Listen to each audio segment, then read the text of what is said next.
El hidrógeno y el oxígeno se encuentran en las nubes, el nitrógeno en el aire, el calcio en las rocas y en el agua del río que las baña, el magnesio en la clorofila de una hoja, el carbono en los tejidos de un crustáceo y el cobre en su sangre.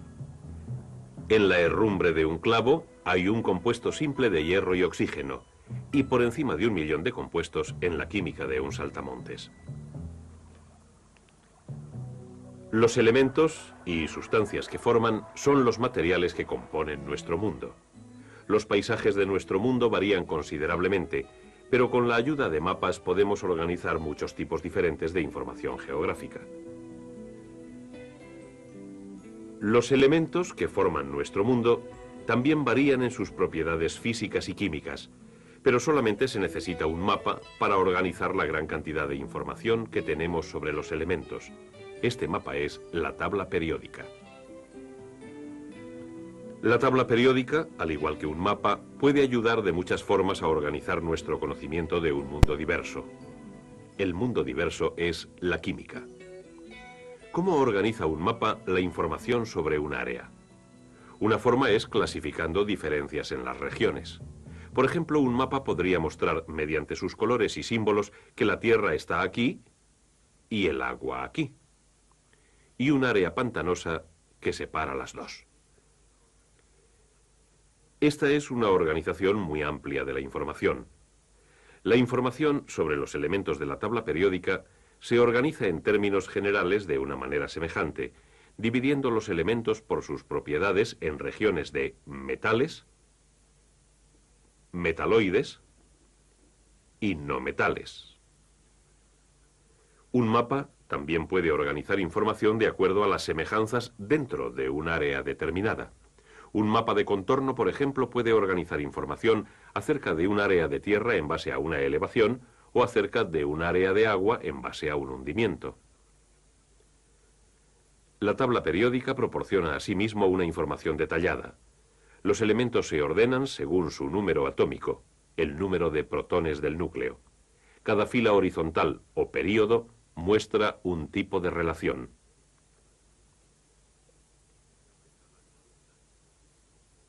Cada columna o grupo muestra otro. Las detalladas relaciones que muestra la tabla periódica la han convertido probablemente en el instrumento organizativo más importante de la química. Veamos qué tipo de información podemos obtener y, lo más importante, por qué funciona. En la sección de metales de la tabla, el litio es el elemento número 3. Puesto que es un metal, suponemos que será un buen conductor de la electricidad, y efectivamente lo es. El berilio también es un metal, pero de la parte derecha de la tabla. El berilio también conduce la electricidad, pero no como el litio. Y el boro, a la derecha del berilio, es un conductor pobre. Así, estos tres elementos, en este orden, muestran una tendencia descendente de la conductividad. Si los sometemos a una prueba de una determinada reacción química, descubriríamos un tipo diferente de tendencia. Por ejemplo, supongamos que les hacemos reaccionar con una solución de ácido clorhídrico. El litio reacciona enérgicamente. Cuando ha reaccionado todo el ácido clorhídrico y dejamos que se evapore el líquido, el sólido que permanece es el cloruro de litio, LiCl. Hay un átomo de cloro por cada átomo de litio. Comparemos estas propiedades con las del berilio. Reacciona más lentamente que el ácido clorhídrico. Forma el cloruro de berilio, BeCl2, 2 átomos de cloro por cada átomo de berilio. El boro reacciona muy lentamente y forma el BCl3, un átomo de boro por cada 3 de cloro. También aquí hemos encontrado una tendencia descendente en la proporción de reacción y una tendencia ascendente en su capacidad para enlazarse con el cloro. A lo largo de toda la tabla se repiten similares tendencias ascendentes y descendentes en muchas propiedades de los elementos. Por ejemplo, cojamos el punto de fusión Y comencemos esta vez con el elemento número 1, el hidrógeno. El punto de fusión del hidrógeno es bajo, pero el del helio es todavía menor. Desde el litio hasta el carbono, el punto de fusión se eleva. Entonces desciende repentinamente y alcanza un punto bajo en el neón. En el sodio comienza a elevarse de nuevo hasta el silicio y entonces desciende hasta el argón y comienza a elevarse de nuevo hasta el potasio. Ahora vemos claramente que hay algo más que una simple tendencia ascendente o descendente. Existe una periodicidad. Y si ponemos en un gráfico los puntos de fusión de todos los elementos en orden, período por período, entonces aparece la repetición o la naturaleza periódica de este modelo. Cada repetición o período finaliza con uno de los gases nobles. Estos se encuentran en los puntos más bajos del gráfico. Y observemos que un gas noble finaliza cada período de la tabla periódica. Y el litio y los otros metales que se encuentran en la columna por debajo comienzan cada período de la tabla. En el gráfico, cada aumento periódico del punto de fusión comienza con uno de los metales de la columna del litio. Este mismo tipo de periodicidad se muestra en los gráficos de otras propiedades de los elementos cuando estos se ordenan de la misma manera que en la tabla periódica. Densidad, masa por unidad de volumen. Potencial de ionización, la energía necesaria para arrancar el electrón de la capa más externa de un átomo. Pero no únicamente los potenciales de ionización del helio, neón, argón y los demás gases nobles tienen las mismas posiciones relativas en el gráfico como las tienen en la tabla periódica, pero sí las guardan los otros elementos que están entre ellos, desde el flúor o cloro hasta el litio, sodio y potasio. Y de hecho, si simplemente extendiéramos los elementos desde el helio hasta el potasio por orden de número atómico en una tira de papel y lo enrolláramos alrededor de un cilindro, de forma que los gases nobles cayeran en la misma columna vertical, obtendríamos la misma correlación que vimos en el gráfico. Pero estos grupos de elementos comparten muchas más semejanzas que el relativo potencial de ionización. Observemos el litio, sodio y potasio. Todos son metales blandos, de baja densidad y bajos puntos de fusión y ebullición. Todos son elementos químicos extremadamente reactivos, incluso reaccionan violentamente con el agua. Ninguno de estos elementos se encuentra en la naturaleza en estado puro. El flúor y el cloro, ambos gases a temperatura ambiente, son no metales altamente reactivos. El flúor, al igual que el cloro, nunca se encuentra libre en la naturaleza, solamente en compuestos. Y por supuesto el helio, el neón y el argón son gases altamente no reactivos y siempre se encuentran en la naturaleza en estado puro. Por supuesto, a lo que nos conduce esta disposición espiral cortando la tira después del helio, neón y argón es a la tabla periódica en la cual la mayoría de los elementos que caen en las mismas columnas verticales son tan semejantes que se les considera como familias. Los metales alcaloides, los halógenos y los gases nobles. El hidrógeno es un problema. Al ser el elemento número 1, generalmente se coloca aquí. Pero las propiedades del hidrógeno son solamente semejantes en parte a las de los metales alcaloides. También se computa como los halógenos. Al hidrógeno generalmente se le considera como relacionado con ambos grupos o familias, y a menudo se le encuentra en ambos lugares de la tabla. Y así, de esta forma, tenemos la tabla periódica moderna, basada en lo que se considera como probablemente el trabajo individual que más influencia ha tenido en la historia de la química. El elemento número 101 fabricado por el hombre, Mendelevio, en honor al químico ruso Dmitri Mendeleev, quien en 1869, en base al trabajo de muchos de sus antecesores, estableció el comienzo de nuestro esquema moderno de todos los elementos conocidos basados en sus propiedades periódicas. Nadie lo había hecho anteriormente, y nadie sabía cómo funcionaría la tabla hasta que los científicos desarrollaron un modelo nuevo de átomo que reveló una variación periódica en esta materia todavía más fundamental. Comenzamos con el núcleo de un átomo. Pero tengamos en cuenta mientras observamos el átomo que no hay manera de mostrar los tamaños relativos correctamente. Si el núcleo tuviera el tamaño de un guisante, alrededor de 1 centímetro de diámetro, y estuviera en el medio de un campo de fútbol, los límites externos del átomo pasarían los postes de las porterías. El diámetro de un átomo estándar es realmente alrededor de 10.000 veces mayor que el diámetro de su núcleo. Tengamos esto en cuenta a medida que empezamos con el núcleo de un átomo y visualizamos nuestro modelo con tamaños de las diferentes partes sin guardar proporción unas con las otras. El número de protones del núcleo, el número atómico del elemento, está equilibrado por el mismo número de electrones que hay fuera del núcleo. Nosotros vemos estos electrones no como planetas en sus órbitas, sino en términos de regiones determinadas donde es más probable encontrar a los electrones. Estas se denominan de manera más precisa orbitales o niveles de energía. Para identificarlos, se numeran desde el núcleo hacia afuera. Los niveles tienen subniveles. El primero tiene únicamente un subnivel. El nivel 2 tiene 2 subniveles. El nivel 3 tiene 3 subniveles. El nivel 4 tiene 4 subniveles y así sucesivamente. Cada nivel nuevo tiene un posible subnivel más. A los subniveles se les asignan nombres de letras. Al primer subnivel de cada nivel se le da la letra S, al siguiente P, al tercero D, al cuarto F. Los subniveles poseen diferentes capacidades para los electrones. Mostramos estas capacidades al contar los orbitales. Existe un orbital de forma esférica para cada subnivel S. Tiene capacidad para 2 electrones.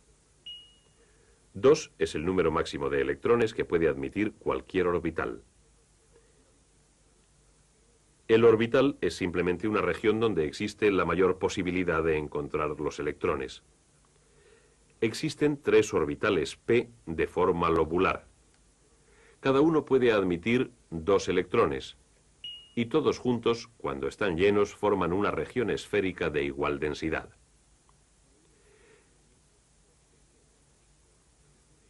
Existen 5 orbitales D de diferente forma y orientación espacial. Cada uno de nuevo puede admitir 2 electrones, teniendo estos 5 orbitales capacidad para 10 electrones. Cuando están llenos, también forman una región esférica de igual densidad en electrones. Veamos lo que tenemos hasta ahora en nuestro modelo de átomo. Cada subnivel S tiene un orbital y puede tener 2 electrones. Cada subnivel P tiene 3 orbitales y puede tener 6 electrones. Cada subnivel D tiene 5 orbitales y puede tener 10 electrones.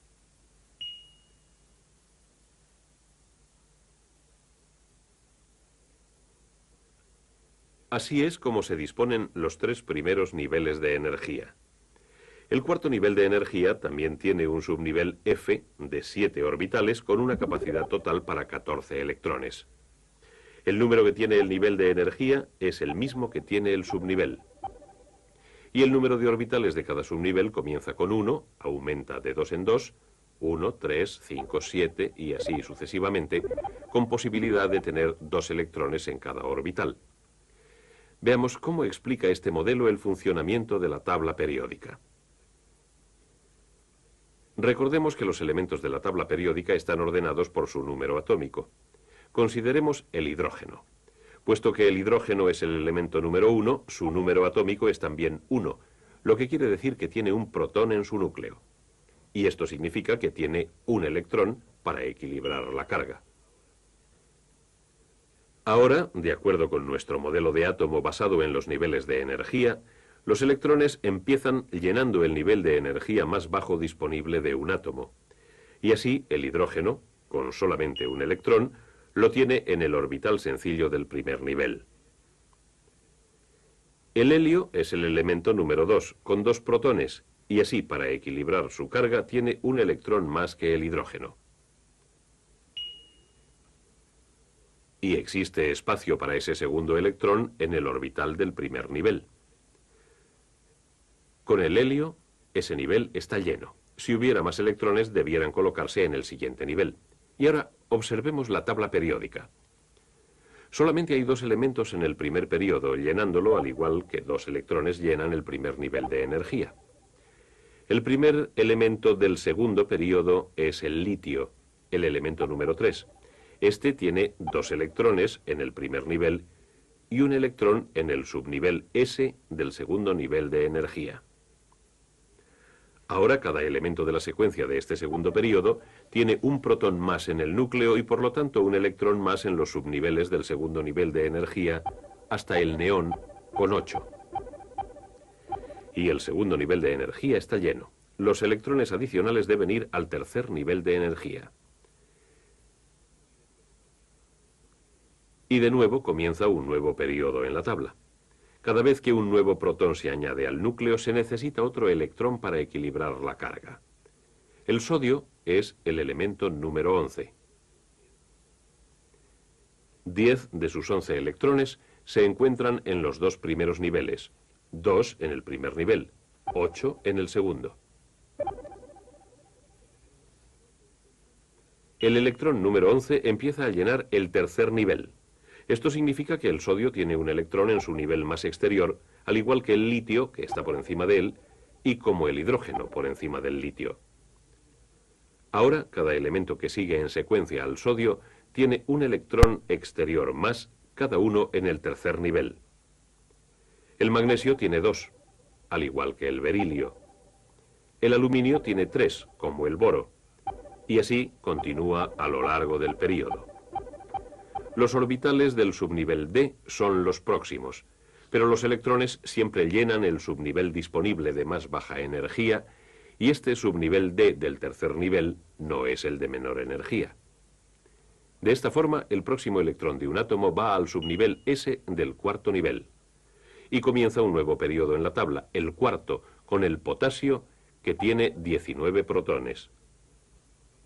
Y a medida que se añaden más protones, se añaden electrones adicionales para equilibrar la carga. El potasio tiene un electrón en el subnivel S del cuarto nivel, el calcio tiene 2, 1 y 2 electrones más externos, al igual que en el par de elementos por encima de ellos. Y ahora que el subnivel S del cuarto nivel está lleno con el calcio, empieza a llenarse el subnivel D del tercer nivel. Con sus 5 orbitales tiene una capacidad para 10 electrones. Y los siguientes 10 elementos de la tabla periódica son el resultado del llenado de este subnivel, un electrón cada vez. Y así pueden llenarse los orbitales P del cuarto nivel. Y a medida que se le añade un electrón se forman los siguientes 6 elementos de la tabla, cada uno de ellos con la misma configuración electrónica externa que los 6 elementos que se encuentran por encima de ellos en el período. Hasta ahora hemos recorrido alrededor de un tercio de los elementos de la tabla periódica. Recordemos que Mendeleev ordenó la tabla de forma que los elementos con propiedades químicas semejantes se encontraran en las mismas columnas verticales. Y de acuerdo con nuestro modelo, los elementos que se encuentran en la misma columna vertical tienen el mismo número de electrones en sus niveles de energía más exteriores. Estos electrones determinan principalmente la actividad química. Puesto que la disposición de estos electrones se repite periódicamente, las propiedades a que estos dan lugar también se repiten en los mismos períodos. Lo que hemos demostrado para los primeros 4 períodos de la tabla se mantiene para los 7 en total. Los elementos que tienen el mismo número de electrones externos se encuentran en las mismas columnas verticales y todos tienen propiedades semejantes. Así, el modelo de átomo explica no solamente por qué existen determinadas familias de elementos, sino también por qué se observan ciertas tendencias en la tabla. ¿Por qué, por ejemplo, los elementos son cada vez menos metálicos a lo largo de cualquier período? Porque las propiedades metálicas dependen del número de electrones de la capa externa. El sodio en la primera columna tiene 1. A medida que aumenta el número de electrones externos a lo largo del período, disminuyen las propiedades metálicas. Después del aluminio, el metaloide silicio, comienza el cambio a los no metales, fósforo, azufre y cloro, y finalmente, argón. Y entonces aparece un electrón en el siguiente nivel, y de nuevo tenemos un metal, potasio. La repetición periódica de las propiedades de los elementos, punto de fusión, densidad, potencial de ionización, todas las propiedades físicas y químicas, pueden explicarse mediante este modelo que demuestra la naturaleza periódica de la estructura del átomo. Y este modelo explica por qué funciona la tabla periódica de Mendeleev. Al igual que el mapa de una compleja región, resume y organiza una enorme cantidad de información. Y también, como un mapa, ofrece una especie de guía en las áreas desconocidas.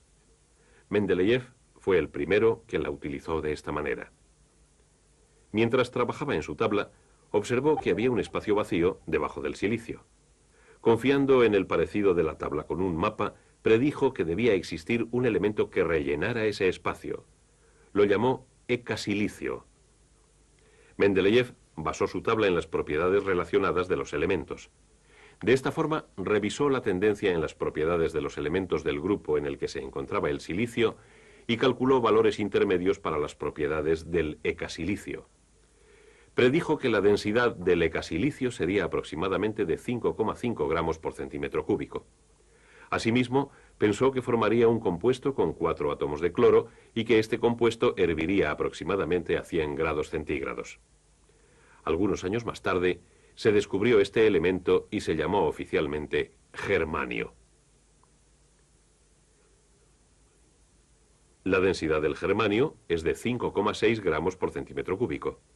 El germanio forma Cl4Ge y este compuesto hierve a 83 grados centígrados.